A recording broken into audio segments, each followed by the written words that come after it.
नमस्कार मित्रांनो, काम आणि वेळेचं उदाहरण आहे. आपल्याला लसावी पद्धतीने शिकायचं आहे. पारंपरिक पद्धतीचा वापर न करता लसावी पद्धतीने किती सोप्या पद्धतीने शिकायचं आहे, तर ते किती कमी वेळात होते ते बघायचं आहे. ए व बी एक काम 10 दिवसात पूर्ण करतात, बी व सी 12 दिवसात पूर्ण करतात, सी व ए 15 दिवसात पूर्ण करतात. तर ते तिघे मिळून एक काम, तेच काम किती दिवसात पूर्ण करते?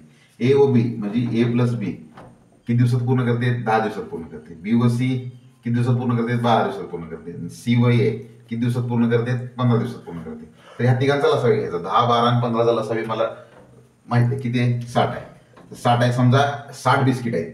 काय पण घेऊ शकता तुम्ही, माना की 60 बिस्किट आहेत. ए आणि बी 10 दिवसात संपवतील म्हणजे ए आणि बी एका दिवसाला किती संपवतील? 6 बिस्किट संपवतील. बी आणि सी 12 दिवसात संपवतील म्हणजे एका दिवसाला किती संपवतील? 12 म्हणजे 60. आणि सी आणि ए 15 दिवसात संपवतील म्हणजे एका दिवसात किती संपवतील? 4.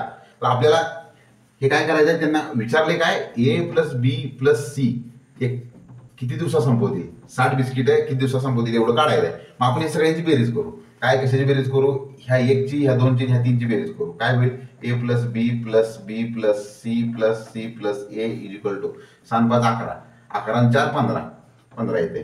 तर बघा, ए इथं डबल ए, डबल बी आणि डबल सी आहे, म्हणजेच 2A plus 2B plus 2C हे 15 दिवसात संपवतात. आता दोघं ए बी आणि सी दोन दोन वेगवेगळे आहेत, तर ते 15 दिवसात संपवतात. तर 60 बिस्किट संपवायला 15 दिवस लागतील. तर एक ठीक आहे, म्हणून किती दिवसात संपवतील? 15 चोक 60. हे 4 दिवसात संपवतात. केव्हा? ते डबल डबल काम केल्यावर. पण एकत्र काम केल्यावर, एकट्या वेळेला काम केलं किती होणार? 4 गुणिले 2 म्हणजे 8 दिवसात ते संपवते. व्हिडिओ आवडला तर फॉलो करा, नसेल कळाला तर रिवाइज करा. धन्यवाद.